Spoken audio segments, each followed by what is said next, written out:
I'm Giacomo Traina, Ph.D., and I'm a student in Vietnamese American literature. I just submitted a dissertation on Vietnamians, the sympathizer. Welcome to The Vietnamese. I'm your host, Kenneth Nguyen. Being part of a culture of nearly 100 million Vietnamese people in the world today comes with a lot of pain, proud history, and privilege. Join me as I highlight and explore the Vietnamese experience from all over.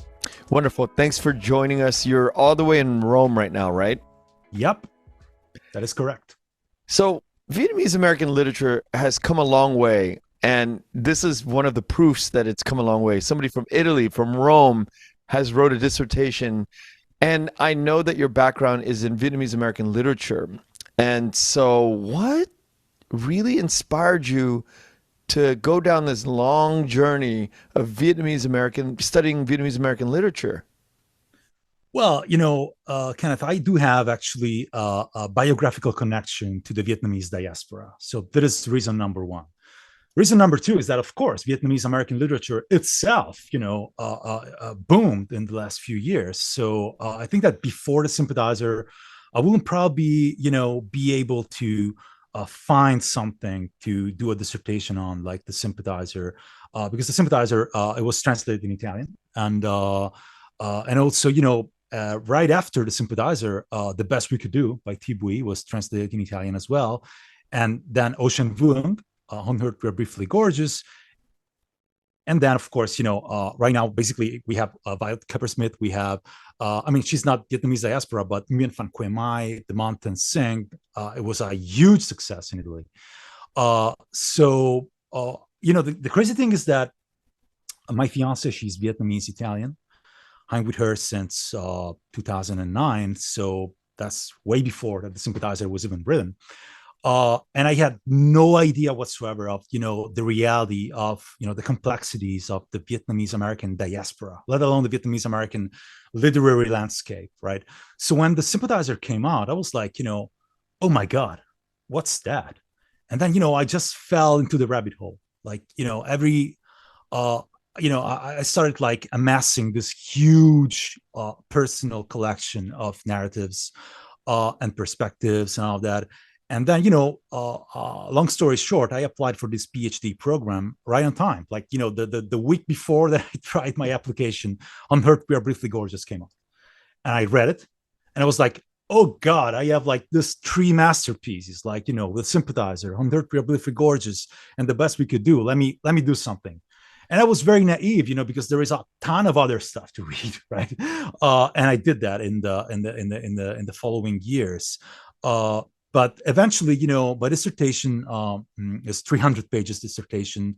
The initial plan was for me to write something about these three works I just mentioned, and perhaps, the whole landscape, the whole history of Vietnamese American literature. But the sympathizer was just, the stuff that I wrote on that, the stuff that I read on that, and the possibility that you have a connecting the dots, was so, I ended up having like 300 pages on the sympathizer alone. So I said, okay, I do not have, the time nor the energy to do the same for two other novels, let alone, the fact that it would be like some sort of 1,000 dictionary like dissertation. So I just ended up, focusing on that.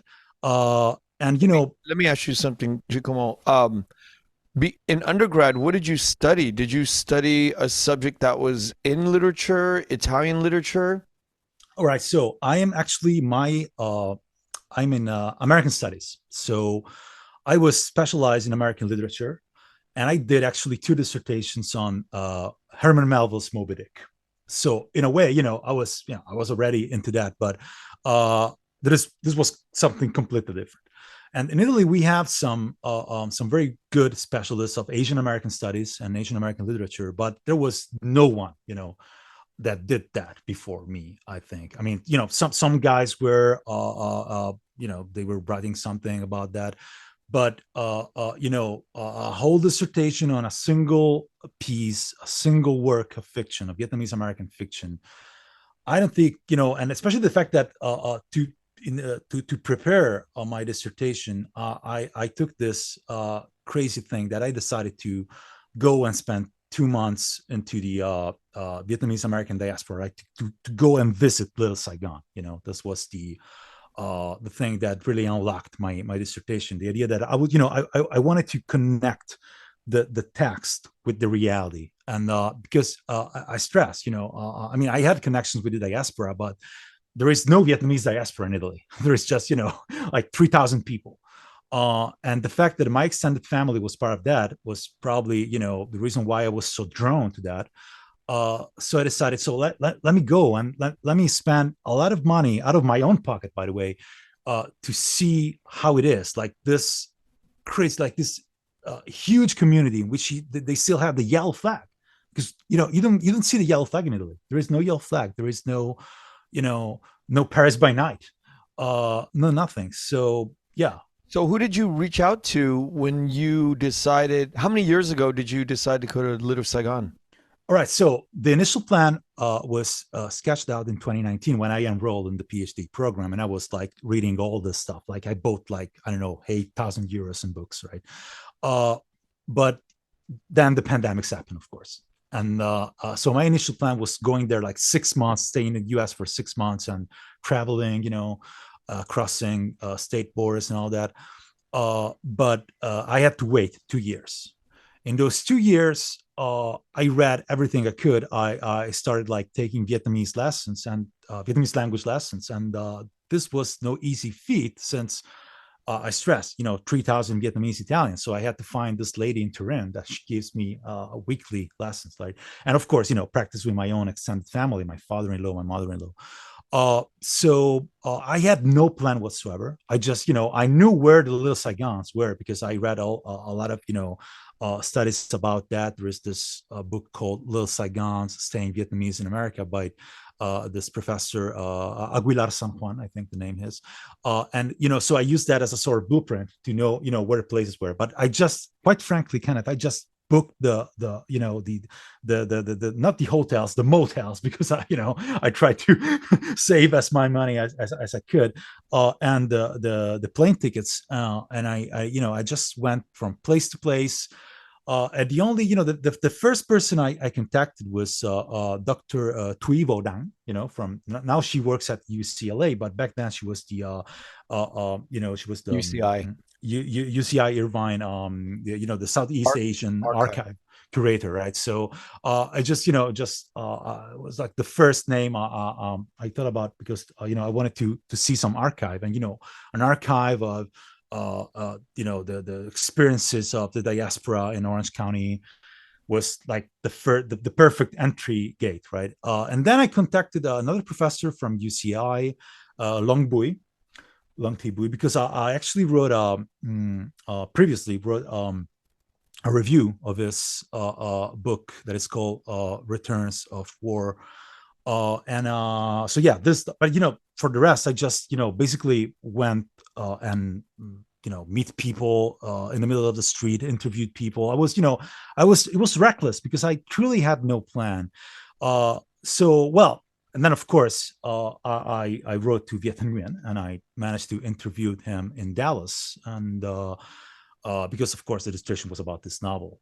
And then the other person I contacted was this former CIA chief analyst in Saigon, Frank Snap. He wrote this book, Decent Interval, and he is listed as one of the sources for the sympathizer in the acknowledgments of the novel, and he's also the inspiration for one of the characters. And I knew that he was that he read the novel, so I wanted to to ask him what do you think of this character that is based on you? And so yeah, this kind of random connections. Networking. Yeah. And then I interviewed as well Kyu Chin, South Vietnamese actress Kyu Chin, because she was connected to my father-in-law through Facebook.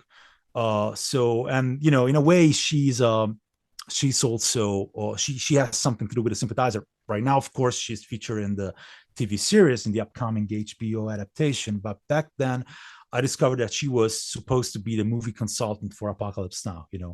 So in a way, the character in the novel is a movie consultant himself, is loosely based on this kind of thing. And the fact is that I actually used Kyuchin's personal story to frame the Hollywood subplot of the sympathizer in the dissertation, because her story is so great, so interesting.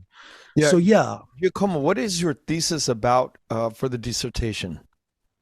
right. So the title is "The Voice That Carries Everything: History and Confession in the Sympathizer," and it's actually a double thesis, because on the one hand, yeah, you have this double thing of history and confession. So I'm actually about to write a book out of that, and the book is going to be in Italian. And it's going to be solely devoted to one of the two parts of that, so history. So that's but then hopefully in the future I will be able to turn the rest of the dissertation into a book, hopefully in English, that will be about the idea of confession, that is truly the main driving force behind of that. So the idea is that the sympathizer reframes history, reframes Vietnamese history, and in a way, it turns that into a test bench for modern reckonings about empire, stories, power structures, race, and all this stuff. And so, I started from this, seeing like realism or anti-realism strategies are part of that, right? So how he managed to reframe the post-war Vietnam in that way, in a way playing with history. And my argument is that he actually had like this enacted a series of thought experiments in which he had like some sort of offshoot of himself, because this spy is in a way can be his alter ego, and he put this character on the set of a cinematic misrepresentation of war, to accomplish like this. I call that a fict critical project, in which you have like fiction and nonfiction, essentially performing the same task. And you can like, you can put like this theories that he exposes in Nothing Ever Dies and his nonfiction works, because he's also a leading scholar, into practical tests with this character that is like, seeing this stuff in real time. So this is like one thought experiment. The other thought experiment was using a real character, this Vietnamese spy from the 60s. I don't know if you ever heard about him, Pham Xuan An. I have, yeah. Yeah, and so he basically had, because Pham Xuan Han was originally supposed to leave Vietnam after 75, go abroad, because he was actually he studied in Orange County at Orange Coast College. That's exactly what the where the UVSA fair takes place every year, right in that place. Yeah. And that's also the crazy thing is yeah, that's also Costa Mesa, right? That's also the place in which I think Catch 22 by Joseph Heller, in part, there is part of the novel that, there is a scene there. Yeah, he was, so Pham Xuan An actually stayed back in 75. And so Viet Thanh Nguyen took like Pham Xuan An and put it on the other side of the bamboo curtain, and, and turned him into something completely different. So yeah, this is the history part. The confession part of the dissertation is about the fact that confession, as a genre, is something that actually dates back to the dawn of Western literature, but not only Western literature. So you have like Saint Augustine, you have Rousseau, right? And then of course Malcolm X, and this is also, one of the main American genres. I mean, Moby Dick itself is a confession in a way. But also in the novel, confession is based on the historical document, these papers that they had in Vietnamese communist re-education camps, the quote unquote confessions. They were like personal histories. So Viet Thanh Nguyen did accomplish this thing, this genial thing of using like an instrument of torture, because that was the confession was, right, in re-education camp. It turned that into a narrative device. And that was, the main point of that. So in order to, to enforce this, I draw a lot from the history of the war in Vietnam and the Vietnamese history in general. And so, yeah, it was that, that was the main point. But, since my dissertation was originally supposed to be about Vietnamese American literature at large, I threw into that all kind of connections and references, and because I truly wanted to root the whole work into this frame, because I stress in Italy this is not something that everyone does. So, So when you go up against a dissertation board and they're trying to kind of challenge you and ask you questions about your thesis, how do these people know enough about the history of Vietnamese American literature to question you or to understand if your framework is correct or not correct, or if it's, how do they go about? And my apologies for not being for being ignorant and not understanding the way these things work, but as I imagine it, somebody has, or a team of people have to understand a little bit about the work in order to question somebody who's presenting the work, right? yeah, well, that is actually a very good question. And well, admittedly, I cheated a little bit because, yeah, my university is Italian. I have a co-tutel with a Polish university as well. So I actually have an international degree. But, I think that this is the same for Poland as well. I mean, they have a Vietnamese Polish community there, but nonetheless, no one in the board was actually on my level. But this actually, this is part of the game, even if other kinds of, because when you do a PhD dissertation, you are supposed to be the one that knows the most about that. Mm, So it was actually, it was more, I mean, my PhD defense, it was a little bit like our interview. I mean, they were like curious. They was like asking me questions about mm, that, right? So uh, just one lady threw me a little bit, curveball. That's the way you say this, right? yep. But she asked me a question that wasn't related to Vietnamese American literature per se. It was about the fact that about this thing that I truly based a lot of my work on what Dr. Nguyen personally told me. So during the defense as well, I was always like saying, yeah, Viet Nguyen personally confirmed this to me. Yeah, and she told me, yeah, but you're sure that because there is this whole thing of the death of the author, right, in literature. So this idea that the text and the author, I mean, that you can basically that you if you have to ask the author for everything, I mean, what's the point in doing this thing, right? uh but I think that it's actually impossible not to do that in this particular case, because Viet Nguyen is also a scholar, a leading scholar. So in doing a dissertation about the sympathizer was like, being some sort of medicine intern trying to diagnose the chief of medicine, right? Because he has all the answers. So there was like a super challenge, and this was very very very funny to do. So yeah, this was basically, yeah, I told the lady. What do you think draws you so much to Vietnamese American literature? Well, in a way, I'm also drawn to diasporic Vietnamese literature and to Vietnamese literature as well. Problem number one, I'm not that fluent in Vietnamese. I mean, I can. My Vietnamese is very poor. It's basically, 4-year-old level, or a 4-year-old that can, that knows some very complex words, but still, that I command. I speak French as well, and but mainly I am getting before Vietnamese American literature. I was into American literature. I'm still is, and I still am.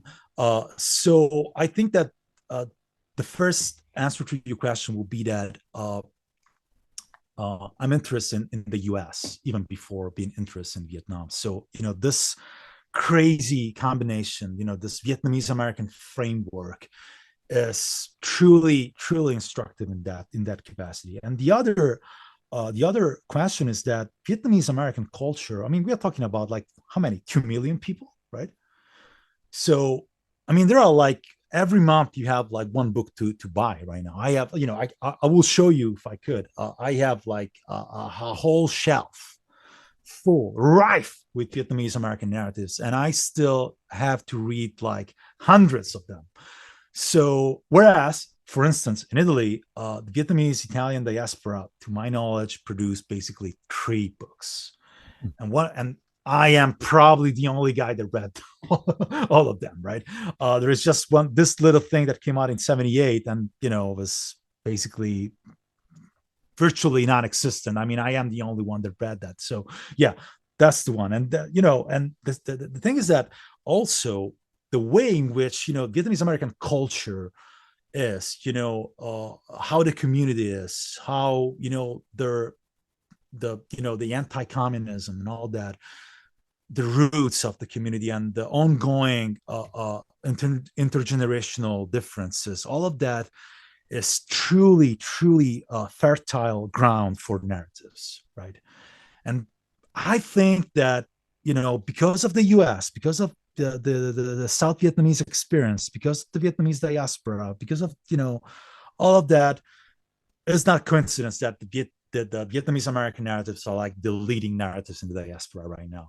There are a lot of great stuff from Canada, from France, from Australia. I'm not trying to downplay any of that, but it's not coincidence that the Sympathizer, on Her Briefly Gorgeous, The Best We Could Do, and all that came out, out of the U.S. because of the history. When you think about your career in the next 40 years, how will you unfold the material? How will you present the material to students? Will it be in Italy? Will it be in another country? What are you planning to teach? Well, short answer will be, damn if I know, because right now I am, I am in a very, very early stage of my career. I do not have a career right now, but let's say that, let's dream. Let's say that I get tenure. Let's say that I have, I get. Hopefully, I will love to stay here in Italy for a lot of reasons. But one of them is that I mean, let's face it. You do not need an Italian white guy coming to the U.S.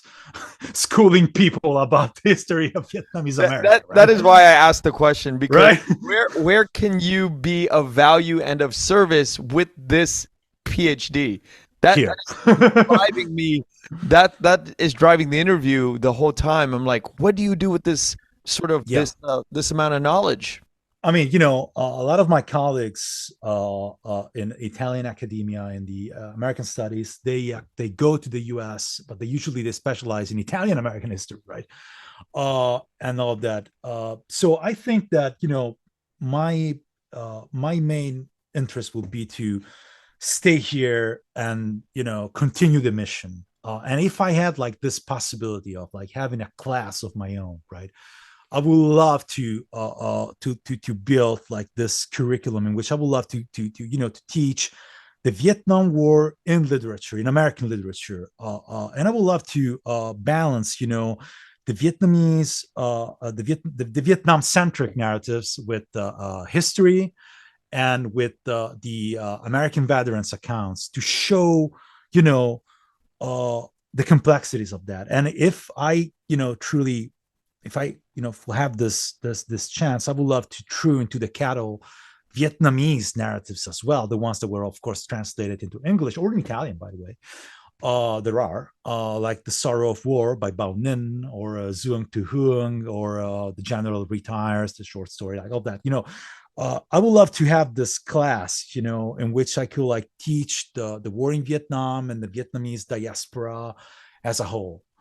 And but in order to get that, it's not gonna come very, very soon. So yeah, for now it's just a dream. But I would love to, for instance, to hold a conference about that in the future. And I would love to, to invite people from the U.S., from the diaspora, and try to, bridge this gap to build something here. Even if, of course, it's not going to be easy because I stress, there are very few people that are doing this here. Yeah, and Italy was not really a big component of the Vietnam War in the 70s, and obviously they were allies of the U.S., historically, but they didn't play any major part. So I imagine that when you only have 3,000 diasporic Vietnamese in Italy, the impact of having a degree like yours is limited in scope of interest to students who are coming up in Italian university, right? Yeah, well, the thing is that first, those 3,000 Vietnamese Italians, like half of them are, you know, second generation, and the majority of them are actually migrants from Vietnam. They're not refugees. The South Vietnamese refugees in Italy, probably you can. I mean, I do not want to say that I know all of them, but Few I hundred. know I know most of them. Yeah, there are in the hundreds, right? Uh, we have some interesting connection. We as Italians, we have some interesting connections to the history of the Vietnamese, of the war in Vietnam. Actually, very hidden stories. Like the first one is that there was actually a peace attempt in '65 by our some parts of our political parties and Poland. Like, because as you rightfully said, we were American allies, and the Polish was, they were in the socialist bloc, and so they tried this mediation that was called Operation Marigold, in which they tried to, stop the escalation of the war, but it was pointless. And the second episode is more interesting because I actually know people connected to that.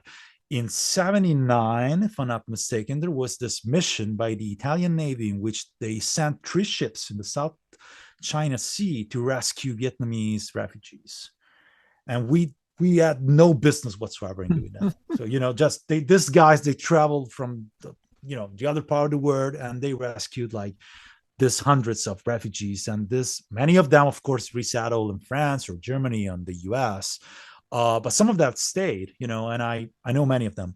So yeah, apart from that, thing is that actually, I actually wrote an article about that, is the fact that Italy was an American ally during the war, but the widespread consensus in the '60s and '70s was that, all Italians, they were basically, they had little to no sympathy for the US. In that case, it was a lot of, the anti-war movement and all of that. And there was this Orientalist fetishization, this mysticism, this uh, uh, fascination for the Vietnamese communist cause. Even the Catholics, even the Italian Catholics had that. So there was a lot of confusion. And when the boat exodus started, a lot of people were like befuddled, like, why are this guy leaving, right? So there was a lot of ignorance about that. And the funny thing is that, on the one hand, we had this wartime sympathy for the Viet Cong, but on the other hand, in the '70s and '80s, Hollywood started to turn war trauma into spectacle, and the American movies about the Vietnam War had a huge following here. And the crazy thing is that, many of these movies were perceived to be as anti-war movies. So you had like this is something that Viet Thanh Nguyen himself acknowledged, like in an interview, that you had like this leftist Italians. They were like fans of Apocalypse Now, and at the same time they were like rallying for Ho Chi Minh, right? So this, yeah, right. And this is like a very, very Wow. widespread thing. Interesting. Yeah, yeah, because as you said, with no Vietnamese Italians around, how can you dismantle this, right? Wow, what an And interesting yeah, point. Now, yeah. you and your extended family on your wife's side, um, there's a there's a lot of people on that in Italy that are Vietnamese of Vietnamese descent. What is the difference, in your opinion, between this block of people in Italy, Vietnamese Italians versus Vietnamese Americans? We sort of, what are some of the characteristics of the differences? Oh gosh, right. It's completely different in a way and very similar in another, right? This Yeah. is crazy. Like, I mean, it's different. The American diaspora is very different from the French diaspora too, and the German diaspora too. And we're talking about a lot of Vietnamese, of French Vietnamese people, German Vietnamese people. And in Italy, basically, I mean, I can speak about single individuals. I can do that. So it's crazy. But like, let's take the German diaspora for 1 second. And well, for one, there were two German diasporas, the East Germany and West Germany. And so like my fiance, she's not my wife yet. We're working on it. My fiance's family, part of her family lives in Germany actually, and so I know that firsthand. Sometimes you can see stuff in Germany, like there were like this mass demonstrations against Chinese government, I think, and you could see like the red flag and a yellow flag, like one alongside the other, right? Can you imagine something similar in the U.S.? Not at all. Right? Not at The all. French diaspora is more complex. I mean, it's basically, it depends on the place in which you are, but I'm no authority on that, so I don't want to speak on that. But in the case of Italy, as I told you, the first time I was able to see a yellow flag in Italy, it was in this, they had this commemoration of this rescue mission from the Navy that I told you about in October, and I saw a yellow flag in Italy. It was like, whoa, this is crazy. Because this basically, there is no community. That's the key. Like in Rome, we have some sort of community because we have, of course, the priests and the nuns, right? That is the thing. And I actually met with the bishop in Hue when I was in Vietnam. They had some family connections, and of course, my fiance's grandfather was the South Vietnamese ambassador to Rome and to the Vatican, right? And so he was the ambassador in the 50s under the government of Nguyen Diem. And Diem was a Catholic, obviously. So, the ambassador to the Vatican was a pretty important position to cover, I guess. So yeah, there is this community. Sometimes we went there, and we went to the Tate celebrations with the nuns and all that. But the crazy thing is that in Italy, sometimes you have this crazy connection in which you see like South Vietnamese refugees literally partying at the Vietnamese embassy under the portrait of Ho Chi Minh.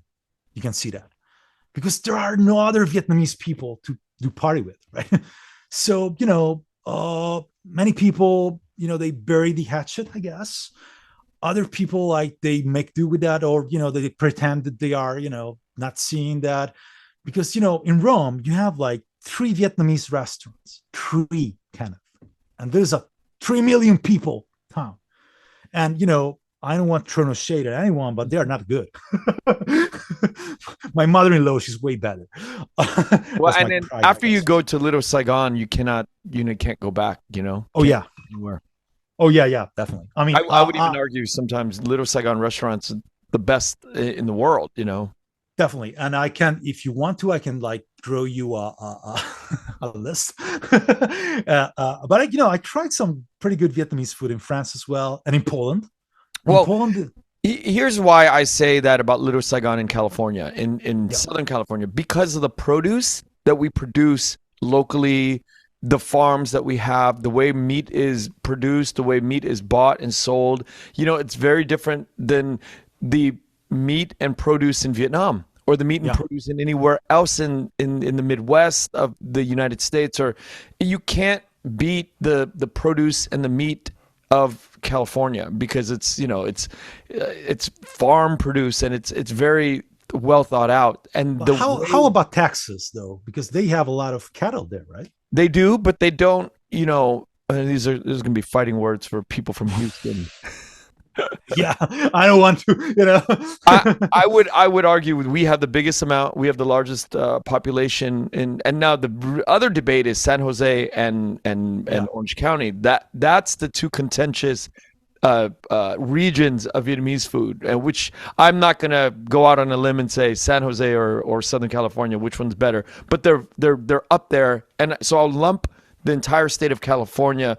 The Vietnamese food in California is probably the best in the world, in my opinion. And the reason is because of the produce and the temperature, the climate, what's produced here, and the amount of thinking that goes into the quality of the produce and the meats is just different than what's being produced in Vietnam historically. Yeah. I mean, I tried Vietnamese food in Vietnam as well, and I second to that. Yeah, the one in Southern California, the ones in Orange County are like the best restaurants. Yeah, it's the best. Incredible stuff. It's just the standards are much higher, and the food is just, And it's the same, I mean, if you think about it, it's the same. If the level of the chefs and the level of the restaurants were the same in Ho Chi Minh City or Saigon and Little Saigon here, it's just the produce. The produce is superior. You get really good produce in California, so it's hard to beat. The only problem is that is the American portions. Like I hate to waste food, but I always have to leave a little bit because it is just too much A stuff. lot of food. Yeah, like if you compare that to the stuff that you get in Vietnam or elsewhere, is I mean, a bowl of pho in Southern California is like this, right? Somehow I want to weave American hip hop into our conversation because we I'm all for it.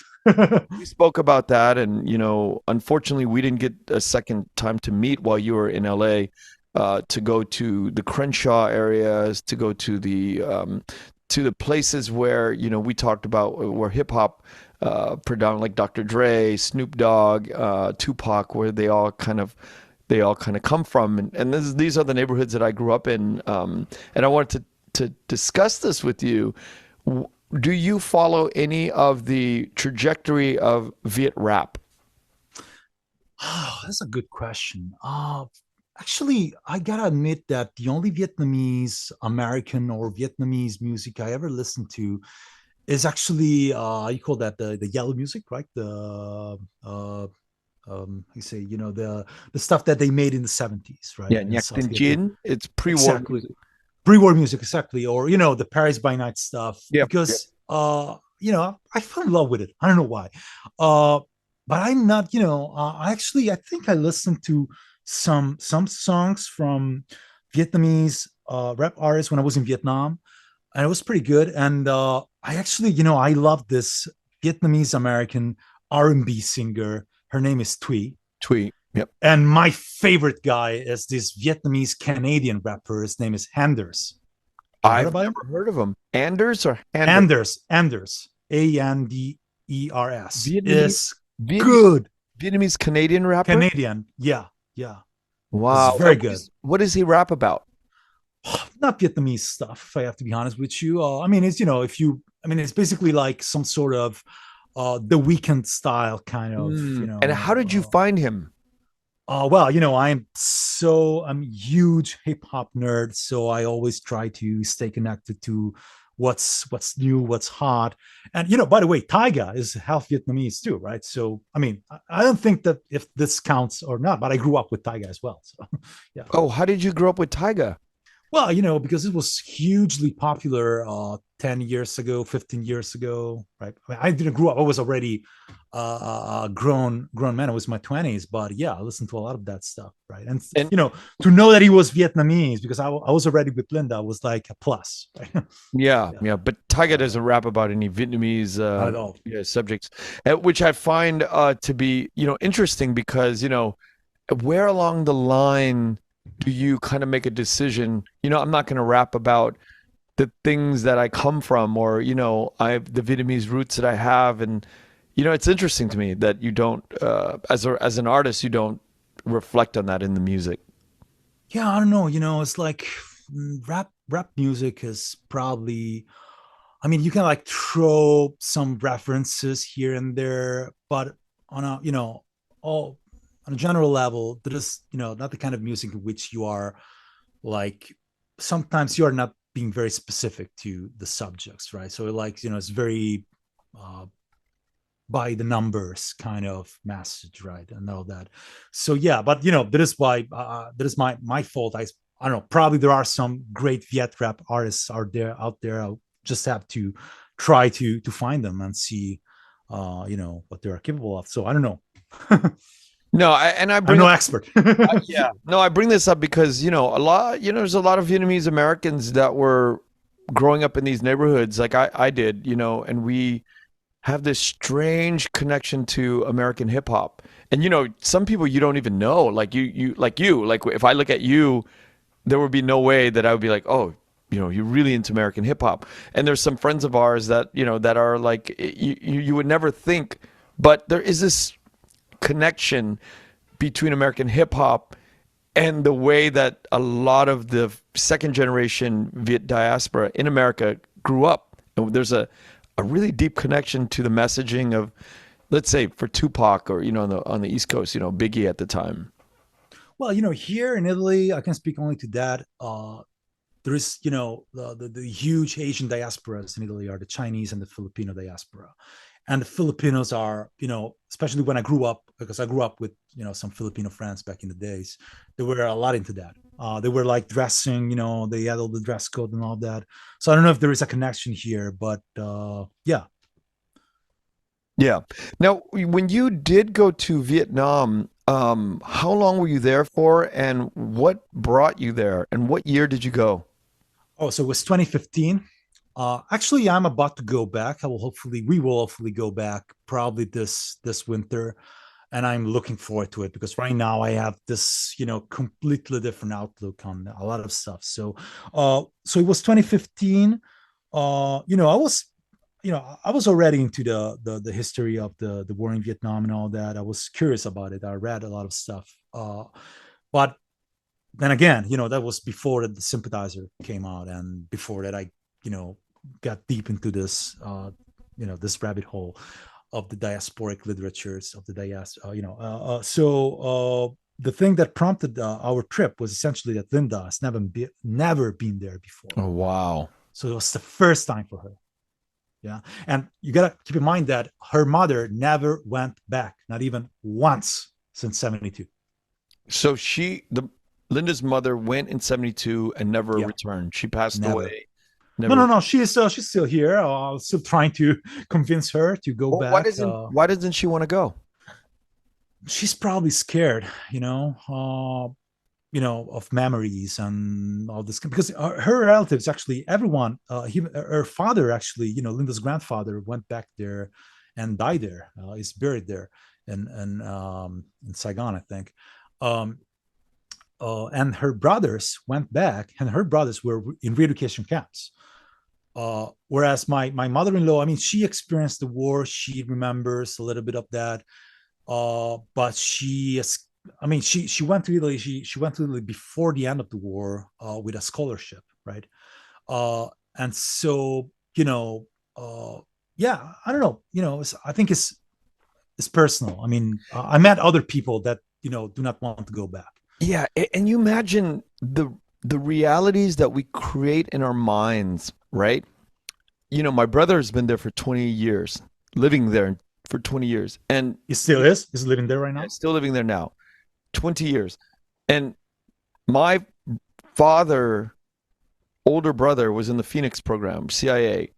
He was in for 13 years in the re-education camp. But the reality of having sort of an uncle who was locked up there, and then a nephew who's been living there for 20 years, completely different realities of what is life. Because when you think about the people who, like Linda's mother, who refuses to go back, because there's a lot of people in Southern California, Vietnamese Americans, same way. They refuse to go back to a country that scarred them and traumatized them. But the reality is, it's a completely different place now, I know. with completely different people, completely different rule sets, that is not even in existence anymore. And I live in a world where, in my mind, there's just so much freedom in our mind and intellectually. We should be able to go back and experience with freedom in our mind to see what the reality is in another country that we left behind. If that was the case, because it's a brand new place if you think about it, right? Yeah, yeah, yes. I mean, when I went there and I saw the skyscrapers and all that, and the contradictions as well, because you Yeah, see, like, yeah, like Ho Chi Minh's face, and then Starbucks, right? yeah, it's crazy. And uh, I just can't imagine limiting myself. If I was, it's just how much trauma could there be in your mind that you cannot bring yourself to. And I understand it. I understand the pain and I empathize with it. But it's crazy when I think about the realities of how different the realities are for, like, the older folks who live through this trauma and they can't go back and deal with it. I mean, in a way, it is as if she went back vicariously, because we went seeing the places in which the both halves of the family grew up, right? So we tried, we found where the house were, or the school, all this kind of stuff, and we took pictures, right? And we spoke to people. So it was like, it was crazy, especially for Linda, of course, right? She because Linda was born in Italy. yeah, she was born in Italy in 1990. And the crazy thing is that she was born on April 29, and she was born out of a C-section because her father didn't want her to be born on April 30, right? Holy shit. Yeah. That is crazy. Right? That is a crazy detail. I have a lot of crazy anecdotes about her family. If you That want is to hear about those, but this is one of my favorite. Yeah. I was like, why are you bringing up the C-section? And then you drop the bomb. You're like, oh, because they don't want it.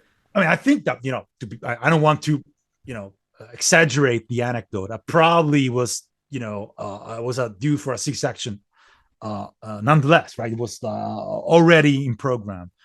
But, the possibility of choosing the day still, Wow. And her father is the son of the former ambassador to the Vatican to Italy. Now, and Spain, exactly. And Spain. Yeah. Wow. And is her grandfather probably passed away many years ago? Yeah, and I never met him, actually. Yeah. Was Linda's father born in Italy? No. Linda's father was born in 1943 in Hue. It was then French Indochina, and he's actually half Vietnamese. Oh wow! His mother was a German woman. They met in Paris in the 1930s. They had this crazy romantic affair. Vietnamese man. He was a student, I think, a math student, and he was connected to the imperial family, actually. I think that he can claim a descendants to Emperor Minh Mang. But then again, a lot of people can do that because Minh Mang had a lot of concubines, So they had like all these children there in Paris in the 1930s, half Vietnamese children, and she was a German woman in the 1930s. Okay, Nazi Germany. So wow, that's a big deal. So they went back to French Indochina, 1939. Right on time for World War II. And then they resettled in Hanoi. And I think that they grew up there during the French War. This mixed kids. And then 54, Operation Passage to Freedom, they go to Saigon. And then I don't know how, because I think that Linda's grandfather, his name was Don, by the way.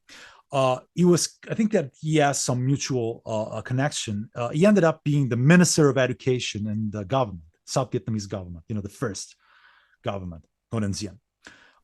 And then they resettled to Rome in 1958 because he became the ambassador, was appointed the ambassador, right? And Diem's niece, the daughter of Madame Nhu, was actually the high school sweetheart of my father-in-law. They were in love, yeah. And so, because Madame Nhu, of course, she died in Rome, that?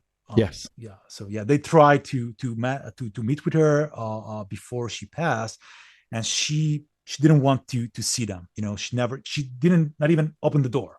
Because she was alone in her pain and sorrow and paranoia and all that. So anyway, 1963, there is the coup. Diem and Nhu were ousted and killed, and Linda's grandfather, I think, essentially switched sides because he stayed the ambassador for an additional 3 years. Oh wow! But I don't know what happened.